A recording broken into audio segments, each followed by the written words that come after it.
Hey, salut à toi, j'espère que tu vas bien. Je m'appelle Nadège et c'est une joie pour moi aujourd'hui de t'accueillir pour le message du jour. Donc installe-toi confortablement, profite et puis on se retrouve juste après.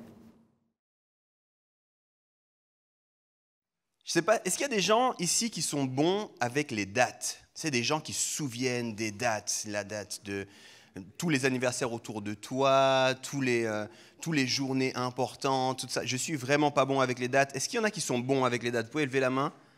Et bravo, est-ce qu'on peut les encourager, les applaudir? C'est bon. Je suis vraiment pas bon avec les dates, malgré tous mes efforts. Il y en a quelques-unes que je me rappelle, mais sinon c'est compliqué pour moi. Et aujourd'hui, je crois pourtant que c'est une journée importante, une journée à marquer, en tout cas tout spécialement pour 6 personnes. On en a entendu 3, et puis il y en aura 3 qui vont partager en fin de journée. Et je crois que c'est important qu'on réalise, c'est pas juste une journée comme les autres. C'est pas juste une journée comme les autres, c'est un moment vraiment important. Le baptême, c'est sans doute une des pratiques les plus connues dans le christianisme, même si elle est vécue très différemment en fonction des traditions. Et j'aimerais voir avec vous un peu pourquoi c'est important, puis qu'est-ce qu'on a finalement dans le baptême, qu'est-ce que c'est que ce baptême-là. Alors, pourquoi c'est important? On va regarder quelques passages bibliques. Si vous ne voulez pas aller tout de suite dans la Bible, je vous dirai quand c'est vraiment important d'aller avec moi dans la Bible. Là, je vais en citer quelques-uns. Normalement, ils devraient s'afficher au-dessus de ma tête. On lit ici des paroles de Jésus-Christ quand il est à la fin de son temps sur terre. Il dit, c'est Matthieu 28, 19, « Allez donc, faites de toutes les nations des disciples, écoutez bien, baptisez-les au nom du Père, du Fils et du Saint-Esprit. » Donc Jésus lui-même, quand il donne comme ça une mission à ses disciples, à ceux qui le suivent, dans cette mission, il y a l'idée du baptême. Baptisez-les. Quelques semaines après ça, on a une autre histoire, c'est à la Pentecôte. Si tu ne sais pas c'est quoi la Pentecôte, c'est le lundi de congé qui arrive tout bientôt. Et on voit Pierre, qui était justement un des disciples de Jésus, qui s'adresse à une foule.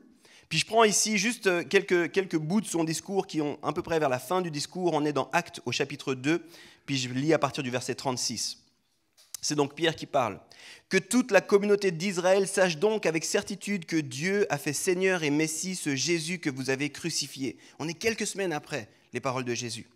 Après avoir entendu ce discours, ils eurent le cœur vivement touché et dirent à Pierre et aux autres apôtres, « Frères, que ferons-nous » Pierre leur dit, « Changez d'attitude et que chacun de vous soit baptisé au nom de Jésus-Christ pour le pardon de vos péchés et vous recevrez le don du Saint-Esprit.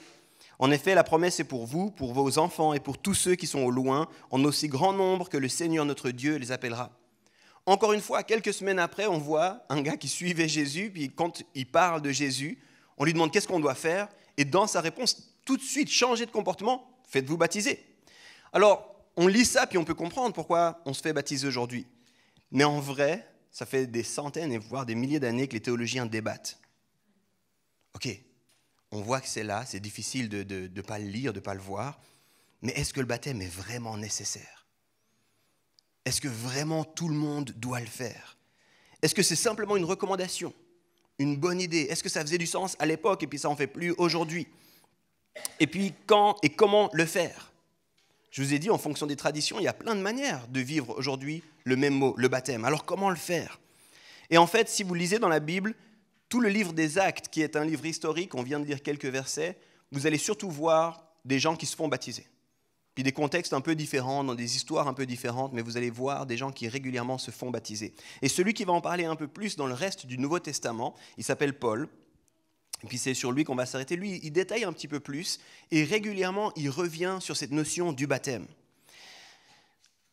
Les théologiens, dans les grands débats autour du baptême, il y a une question principale qui ressort. Est-ce que c'est un symbole, ou est-ce que c'est une action nécessaire, ou alors dans les mots un peu de la religion, est-ce que c'est un sacrement? Est-ce que c'est un symbole ou est-ce que c'est une pratique qu'on doit faire? Si c'est juste un symbole, si c'est juste une bonne idée, quelque chose, une recommandation, ben ça perd de son sens. Ça devient juste alors une pratique qu'on fait si on veut pas, on ne sait pas trop pourquoi, puis voilà. Puis si c'est une pratique extrêmement importante, ben quoi dire de ceux qui ne l'ont pas vécu comme nous exactement? Donc vous comprenez, il y a plein de discussions là autour. J'ai envie de vous proposer une réponse qui est la mienne, et puis s'il y a depuis plus de 1000 ans des débats, je ne vais pas résoudre un débat aujourd'hui en 10 minutes. Mais j'aimerais vous proposer, et si c'était un peu entre les deux? Si oui, il y avait une notion tout à fait symbolique là derrière, et si oui, en même temps, c'était un acte extrêmement important. Si on pouvait être un petit peu suisse, c'est un peu les deux à la fois. Un symbole et un acte fort. La meilleure image que je veux vous donner, je crois que c'est la meilleure image qu'on a aujourd'hui quand on pense à ça, quelque chose qui est à la fois symbolique et à la fois extrêmement important, c'est l'image du mariage. Ici, il y a des gens qui sont en préparation au mariage. N'allez pas leur dire, au milieu des milliers d'heures qu'ils prennent pour se marier, des milliers de francs qu'ils dépensent pour... Ah, mais c'est juste un symbole, c'est pas vraiment important. Tu sais, tu risques d'avoir des gens qui te sautent au cou si tu leur dis ça là maintenant. Mais même pour ceux qui sont mariés, puis qui vont travailler pour cette belle journée, si tu vas leur dire, ouais, tu sais, vraiment, voilà, finalement, qu'est-ce que ça change? On va dire, non, ça change beaucoup, en fait. Puis, en même temps, c'est ce genre de moment où ça change tout, puis ça ne change rien. Si on a travaillé tout ça, on a vécu tout ça, on a mis de l'argent de côté, on a pris du temps, puis 2 jours après, voilà, on est mariés. Ça va toi? Ouais, ça va. Du lait dans ton café? Ouais, pourquoi pas. Il y a beaucoup de similitudes entre le mariage et puis le baptême. Le mariage est symbolique, la journée du mariage est remplie de symboles, la robe blanche, les bagues, le fait de remonter l'allée avec sa famille, tout ça a chaque fois du sens, puis c'est un symbole extrêmement important. Mais le mariage, c'est aussi un acte extrêmement important. C'est un acte extrêmement important parce que ça change la trajectoire de vie. Il y a des choses qui sont vécues, qui sont marquantes et qui sont importantes le jour du mariage, puis on doit les poser. La plupart des gens qui ont fait un mariage qui faisait du sens, pas juste pour faire plaisir à la famille ou autre, ils vous diront, mais ce jour-là, il y a un avant puis il y a un après. Le mariage, c'est pas vraiment la fin de l'histoire, n'est-ce pas? C'est plutôt le début. Le baptême, c'est la même chose. C'est pas vraiment la fin de l'histoire, c'est le début. C'est le début d'une histoire. Il y a un avant, il y a un après, puis on commence. Puis tout ce qui va suivre après, c'est extrêmement important.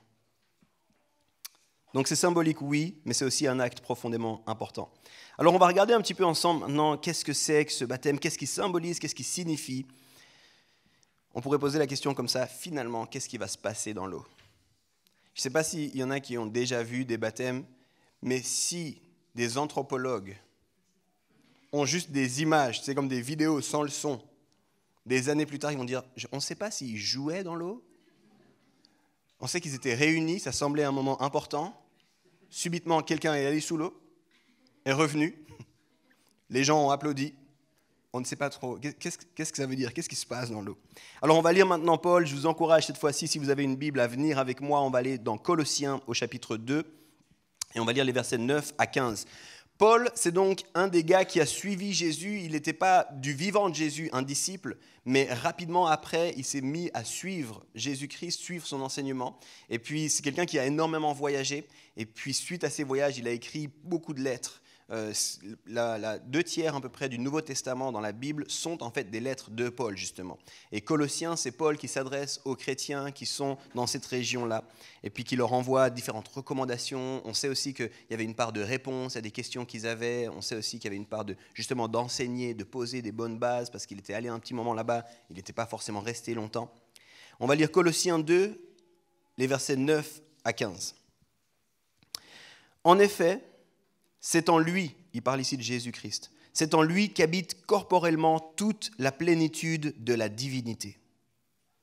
Vous avez tout pleinement en lui, qui est le chef de toute domination et de toute autorité. C'est en lui aussi que vous avez été circoncis d'une circoncision qui n'est pas faite par la main de l'homme, mais de la circoncision de Christ, qui consiste à vous dépouiller du corps de votre nature pécheresse.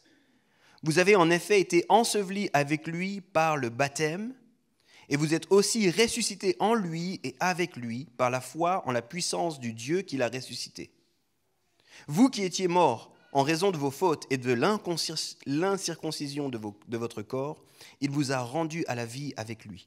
Il nous a pardonné toutes nos fautes. Il a effacé l'acte rédigé contre nous qui nous condamnait par ses prescriptions, et il l'a annulé en le clouant à la croix. Il a ainsi dépouillé les dominations et les autorités et les a données publiquement en spectacle en triomphant d'elles par la croix. Ok. C'est un texte qui est dense là. Beaucoup de choses, je pense, beaucoup de personnes. Waouh, trop de mots compliqués ici.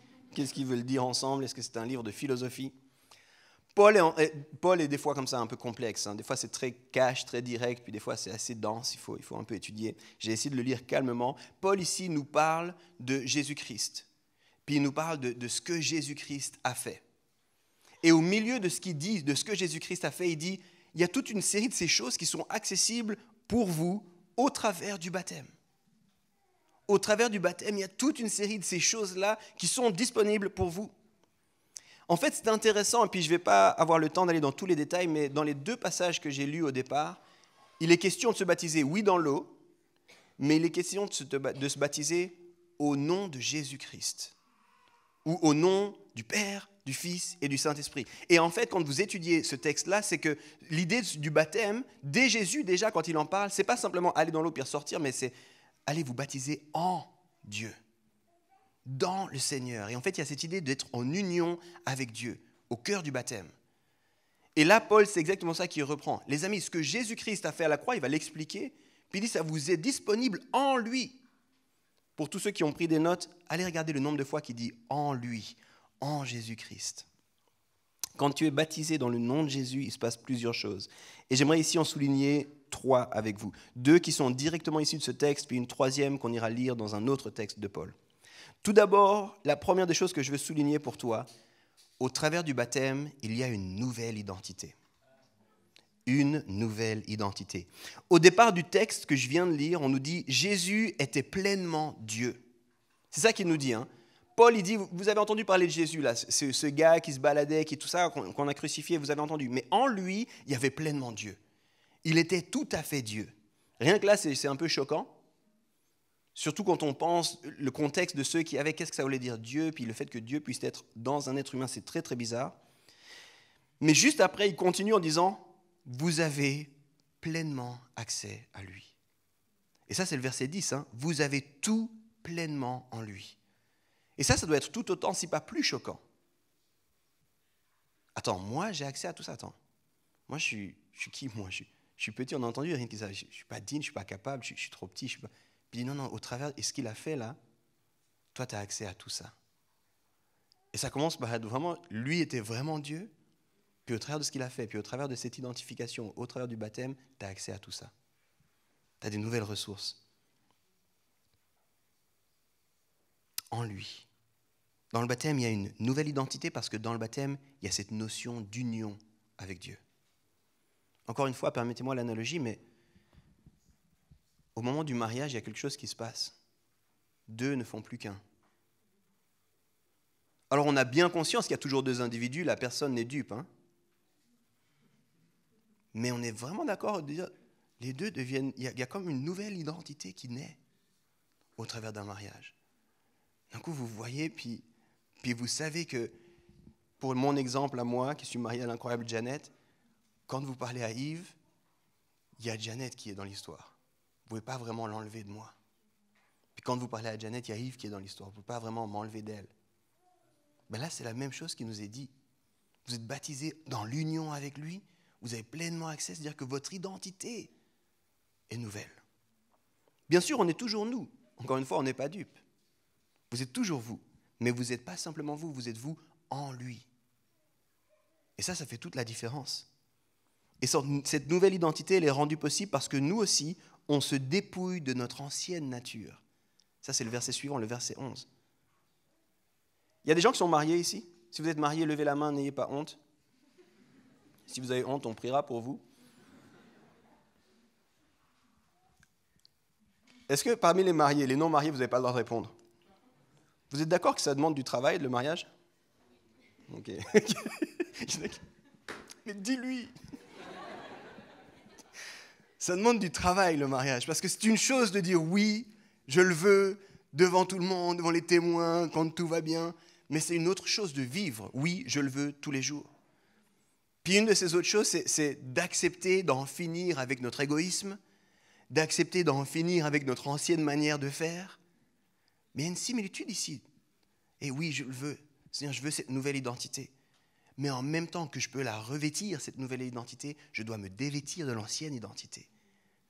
Je dois arrêter de faire comme je faisais avant. Je dois arrêter de fonctionner comme je fonctionnais avant. Je dois arrêter de penser que je peux rendre des comptes à personne comme je faisais avant. se dépouiller de notre nature pécheresse. Dans le baptême, il y a 3 temps extrêmement importants. Vous verrez, ça va très vite, surtout pour les gens qui sont dans l'eau. Ce serait dommage de les laisser trop longtemps sous l'eau. Mais il y a véritablement 3 temps dans le baptême. Le premier temps, c'est justement les mettre dans l'eau. Le deuxième temps, c'est d'être sous l'eau. Puis le troisième temps, c'est de ressortir de l'eau. Puis ces 3 temps, c'est littéralement une identification à ce que Jésus a fait. Se mettre sous l'eau, c'est la mort. J'en finis avec mon ancienne vie. Puis je suis enseveli.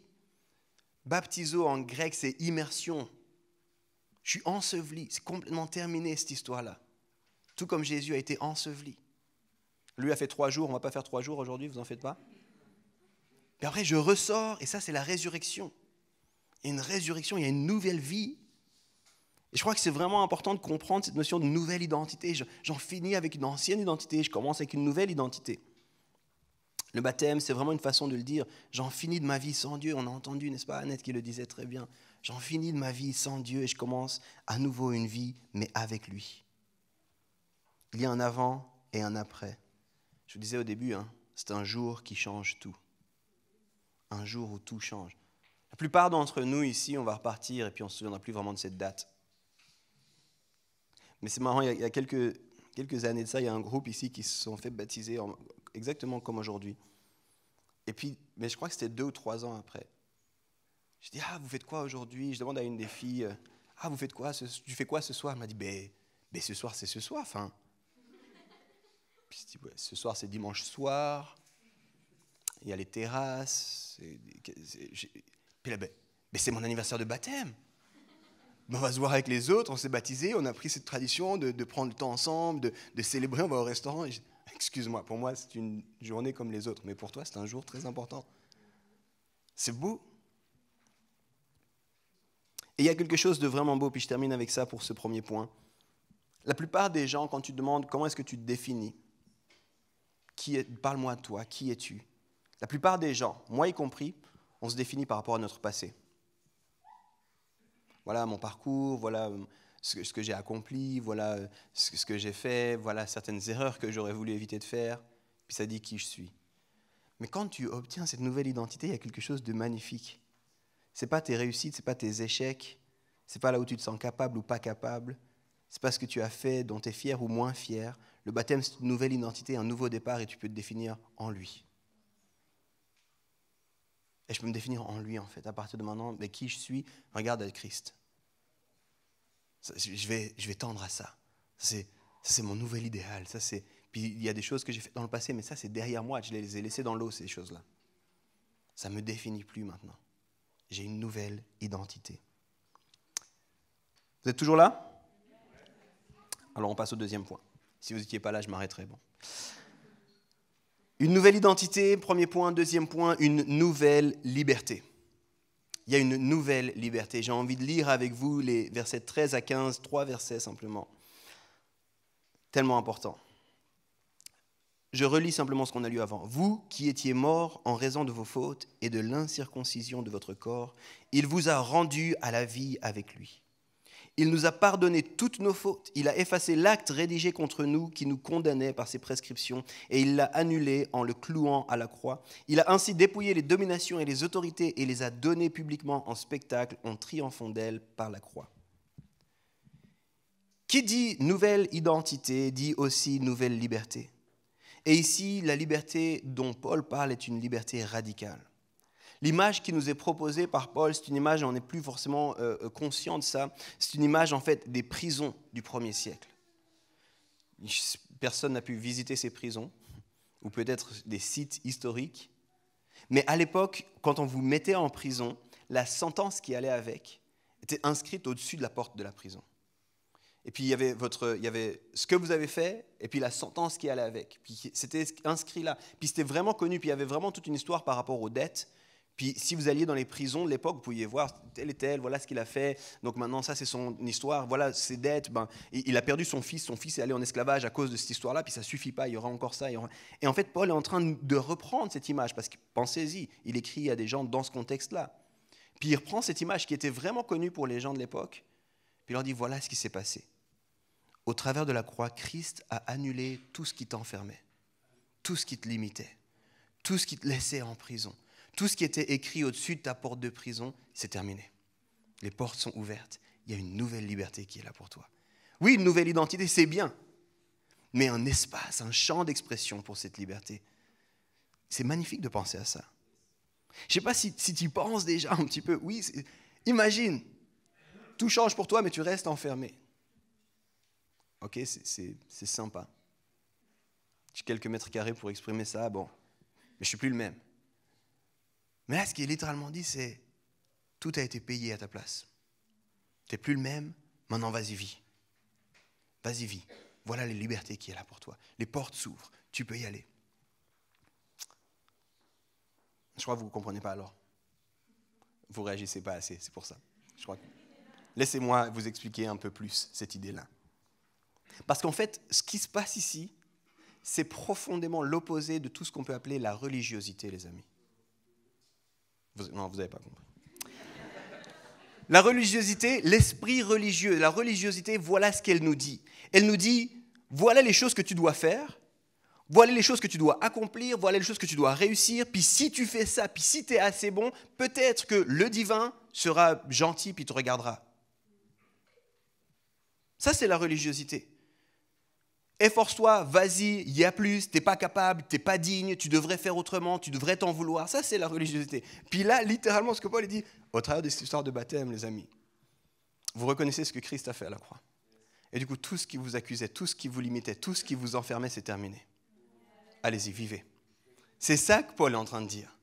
Je ne sais pas si vous comprenez à quel point moi, ça me... Ah, c'est pas grave, c'est pas grave.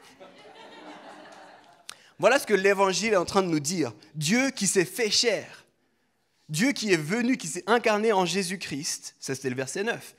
Il nous a rachetés, il nous a sauvés, il nous a aimés alors qu'on n'était pas capable. Et il nous invite à une vie nouvelle, en union avec lui, dans une nouvelle liberté.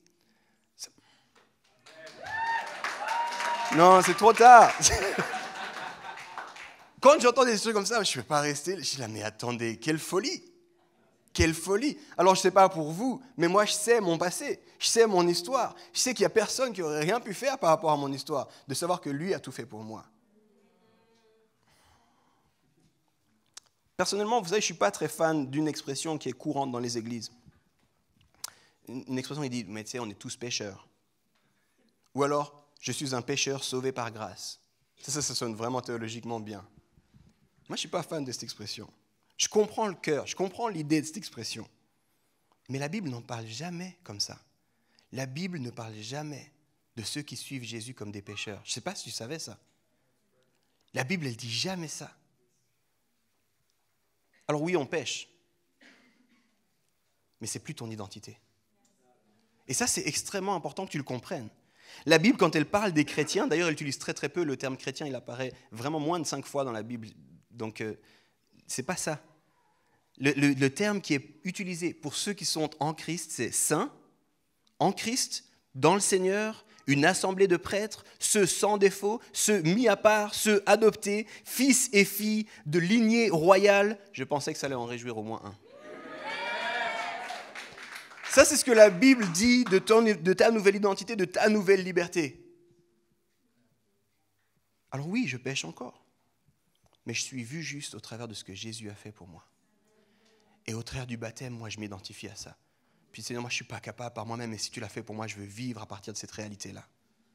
Et du coup, quand tu me regardes pas avec tout ce qui me condamnait. Tu l'as effacé, tout ça. Tu ne regardes pas avec tout ce qui me limitait. Tu as ouvert les portes de la prison. Alors quand je pêche, et oui, je pêche encore, Seigneur, aide-moi à vivre à la lumière de ce que toi, tu dis de moi. Aide-moi à vivre à la lumière de ce que toi, tu dis et ce que toi, tu as sur ton cœur pour moi. Pardon pour mon péché. Encore une fois, je ne suis pas mieux que personne. Mais j'ai une nouvelle identité. Et j'ai une nouvelle liberté en Christ. Laissez-moi vous donner un exemple pour que vous compreniez. Je sens que la moitié comprend, l'autre moitié réfléchit. Je vais peut-être aller vite. Je vais vous donner un exemple vraiment concret. Il y a un peu plus de 6 ans, je suis devenu père. Elisha, c'est notre fille aînée, est arrivée et littéralement, je me suis réveillé un matin et j'étais juste un gars sans enfant.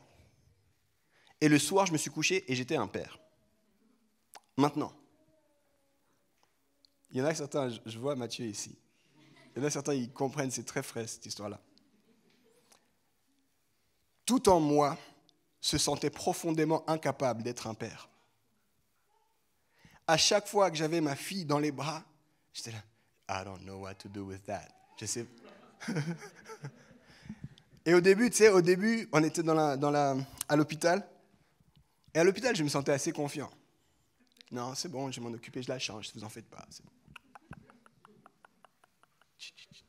Et quand tu arrives à la maison, il faut la changer. Comment je fais? Parce qu'il n'y a plus le personnel autour de toi, il n'y a plus des gens pour te rassurer. D'un coup, tu ne te sens pas capable. Maintenant, est-ce que ça ne faisait pas de moi un père pour autant? Parce que je ne me sentais pas capable. Est-ce que mon identité n'avait pas changé simplement par le fait que mon enfant était arrivé? Personne ici remettra en question le fait que j'étais un père. Ben oui, tu es un père, regarde, il y a un enfant qui est là. Et du coup, c'était à moi de vivre à la lumière de cette nouvelle identité, n'est-ce pas? C'était à moi de saisir cette nouvelle identité et de dire, tu sais quoi, je ne suis pas capable, mais j'ai tout faire pour être capable. Je veux vivre à la lumière de cette nouvelle identité. Je ne vais pas m'appuyer sur le fait de, ah non, peut-être je ne suis pas capable, je ne sais pas. Non, écoutez, je vais apprendre, je vais faire ce qu'il faut, je vais essayer encore, et puis quand je vais me planter, je vais demander pardon, puis je vais essayer. Et encore une fois, pourquoi? Parce que je suis un père.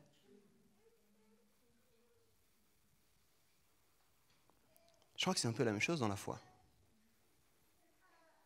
Personne ici te dit, hey, tu vas te baptiser, c'est bon.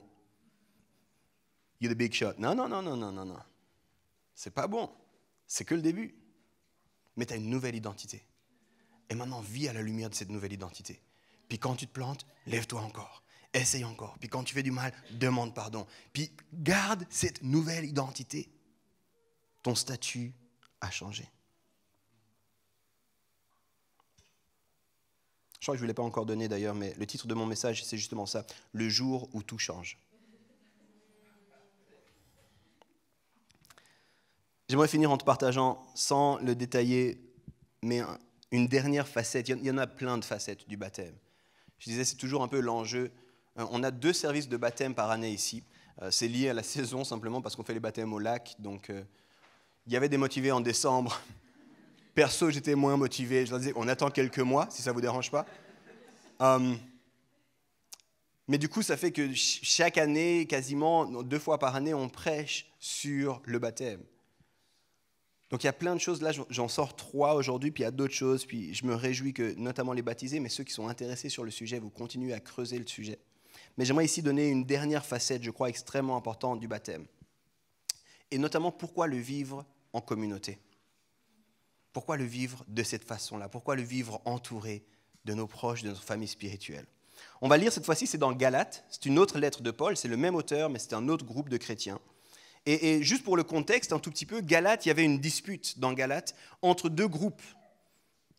Il y avait les juifs et les non-juifs. Et puis, il y avait vraiment une dispute de comment est-ce qu'on doit vivre cette nouvelle histoire-là, comment est-ce qu'on doit faire les choses maintenant. Juste avec ça à l'esprit, on lit ensemble quelques versets. Galates 3, les versets 26 à 28. Écoutez ce que Paul dit. « Vous êtes tous fils de Dieu par la foi en Jésus-Christ. En effet, vous tous qui avez été baptisés en Christ, vous vous souvenez les expressions, baptisés en Christ, vous vous êtes revêtus de Christ. » Nouvelle identité, nouvelle liberté. Verset 28. « Il n'y a plus ni juif ni non-juif, il n'y a plus ni esclave ni libre, il n'y a plus ni homme ni femme, car vous êtes tous un en Jésus-Christ. » Ici, c'est un élément extrêmement important que Paul met en avant. Puis je crois un élément qu'on doit ressaisir dans une société clivée, divisée, où chacun va avec son groupe de personnes, chacun fait les choses avec ses gens à lui. Et puis si tu ne penses pas comme moi, va loin de moi. Ici, Paul, il met autre chose en avant. Il dit, au travers du baptême, vous appartenez à une nouvelle famille. Au travers du baptême, bienvenue dans la famille de Dieu. Vous qui êtes baptisés, ce n'est pas simplement une nouvelle identité pour toi, c'est aussi un nouveau cercle autour de toi. C'est une nouvelle communauté, c'est des gens avec qui tu peux faire la vie. Le baptême, ce n'est pas simplement un symbole ancien et vide de sens qu'on fait mécaniquement. C'est aussi l'occasion de démontrer qu'on appartient à un nouveau groupe de personnes. Et moi, je me tiens avec vous. D'ailleurs, c'est pour ça qu'on ne se baptise pas seul. Pour tous les fans d'Instagram, ce serait peut-être mieux. On choisit le jour parfait, la météo parfaite, le coin de la rivière parfait. on va avec son petit journal, on met en place ses caméras, on se met dans l'eau. Hallelujah. I don't need you guys, merci. Commentez, likez, partagez mon baptême. Mais ce n'est pas possible. On ne se baptise pas seul. On se fait baptiser. Parce qu'il y a des gens qui sont avec toi. Alors au passage, je ne vais pas moi faire tous les baptêmes parce que ce n'est pas important que le pasteur te baptise. Mais c'est important que quelqu'un d'autre de la famille te baptise. C'est important que tu ne le fasses pas seul. C'est important que tu dises aux gens, hey, regardez, je fais partie d'un groupe de personnes. On est dans une société tellement divisée, tellement séculaire, où c'est moi, puis j'ai besoin de personne, et puis je m'en sortirai, ou même des fois, c'est moi et mes amis. Tu sais. Des fois, j'entends ça. Tu sais, l'église, c'est juste moi puis mon meilleur pote, parce que moi, on se comprend. Là, ça, c'est pas tout à fait l'église. Oui, là où 2 ou 3 sont réunis, je suis au milieu d'eux. Ça ne veut pas dire que Dieu n'est pas là. Mais l'église, il y a beaucoup plus que ça. Et quand tu fuis les relations qui sont difficiles pour toi, les générations qui sont difficiles pour toi, les cultures qui sont difficiles pour toi, puis tu fais ton église, ça ne marche pas comme ça. Il y a besoin d'un monde autour de toi. Il y a besoin d'une tribu autour de toi. Puis il y a besoin que tu accueilles les nouvelles personnes autour de toi. Alors certains, vous êtes là, puis vous dites, je ne connais pas Annette. Mais va la rencontrer. Tu as entendu son histoire, tu as entendu son témoignage, vas-y. Il y en a certains qui disent, Erin, Australie, Nouvelle-Zélande, c'est peut-être l'occasion de travailler mon anglais.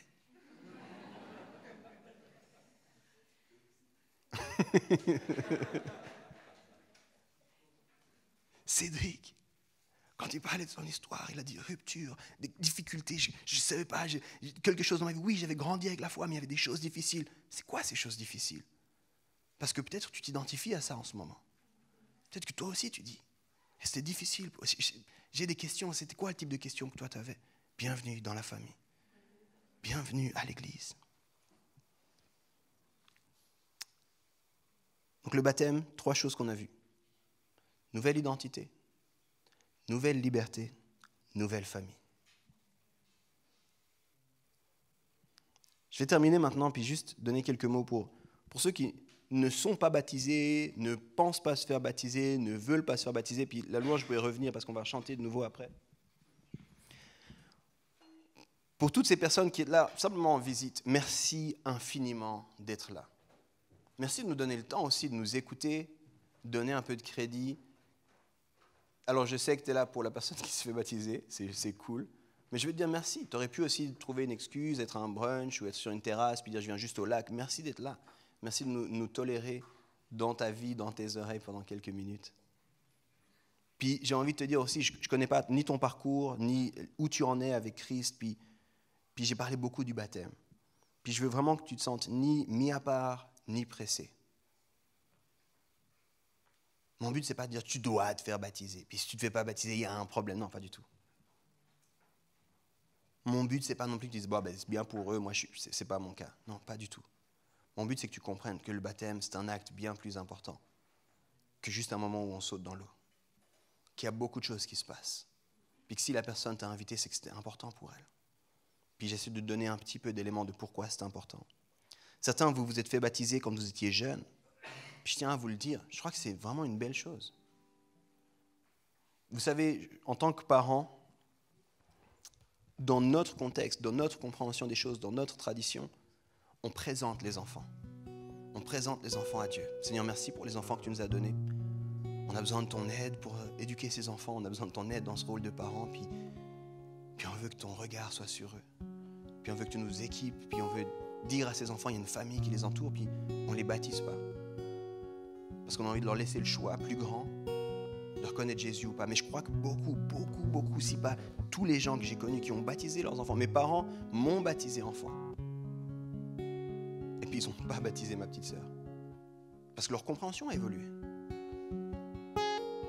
Puis quand moi je me suis baptisé après, ce n'était pas une manière de dire à mes parents, vous avez tout fait faux, vous n'avez rien compris. Non. Je dis à mes parents, merci pour ce que vous avez voulu faire. Vous avez vraiment voulu me remettre dans les mains du Seigneur. Puis c'est beau, puis c'est précieux. Puis je suis reconnaissant pour ça. Moi aujourd'hui, si je me fais baptiser, c'est parce que c'est mon choix à moi, c'est pas votre choix à vous. Puis si je me fais baptiser, en fait, ça va dans la continuité de ce que vous avez fait. Puis je veux vous honorer pour ça. Merci d'avoir pensé à mettre Dieu dans ma vie, même quand je n'étais pas capable à comprendre que j'en avais besoin. J'aimerais aussi m'adresser à ceux pour qui le baptême, c'est que symbolique. Et peut-être que vous dites, Dieu regarde au cœur. Dieu regarde au cœur, j'aime Dieu, ça suffit, j'ai pas besoin de me faire baptiser. Puis j'ai envie de vous dire, vous vous souvenez, une réponse très suisse. Oui, c'est vrai, c'est symbolique, mais pas seulement. Il y a quelque chose qui se passe dans l'eau. Il y a quelque chose qui se passe qui est de l'ordre du mystère de Dieu. Il y a seulement Dieu qui est capable de faire ces choses-là. Et en fait, quand on regarde à la Bible, c'est pas une ordonnance, puis je suis pas en train de mettre un poids puis une accusation sur toi, je suis en train de te dire, c'est une merveilleuse invitation. Pour en finir avec cette analogie du mariage, c'est comme si la personne dit, hey, je t'aime de tout mon cœur, on va faire la vie ensemble, et puis t'en fais pas, tu peux compter sur moi, mais jamais on va se marier. Ce serait légitime de demander à cette personne, mais pourquoi alors? Pourquoi pas? Pourquoi pas dire au monde entier? Pourquoi pas poser cet acte? Pourquoi pas décider de le montrer? Pourquoi pas faire cette déclaration? Parce que c'est fort, en fait, de faire ça. Puis je doute pas de ton amour. Puis si tu suis Jésus, puis t'es pas baptisé, je doute pas de ton amour pour Dieu, je doute pas de ta conversion. Mais tu sais, il y a une chose qui est vraiment intéressante. On l'a lu au départ. Jésus qui dit baptisez-les, Pierre qui dit allez vous faire baptiser. Mais tu sais que Paul, à chaque fois qu'il parle du baptême, il en parle au passé. C'est vraiment intéressant. Mais les théologiens sont d'accord de dire, pour Paul, c'était comme une évidence que tous les gens qui étaient dans l'église sont baptisés. Il en parle au passé, il dit, quand vous êtes fait baptiser, au passage, vous vous souvenez, quand vous êtes fait baptiser, c'était comme la porte d'entrée. Vous suivez Jésus, tu te repens, tu te fais baptiser, c'est comme pour lui, c'était une évidence que tous qui suivaient Jésus étaient baptisés. Il va même demander, mais vous avez fait quel baptême, vous êtes pas, on va faire ce baptême-là, c'est bon. Donc j'ai envie de te dire, si tu n'es pas baptisé, il y a une invitation pour toi. Tu aimes Jésus, Puis aujourd'hui, je suis juste là pour te dire, c'est pas qu'un symbole, le baptême, c'est un acte important. L'analogie du mariage est bonne. C'est un rite de passage. Il y a quelque chose, il y a un avant, il y a un après, puis il y a des mystères qui se passent dans l'eau.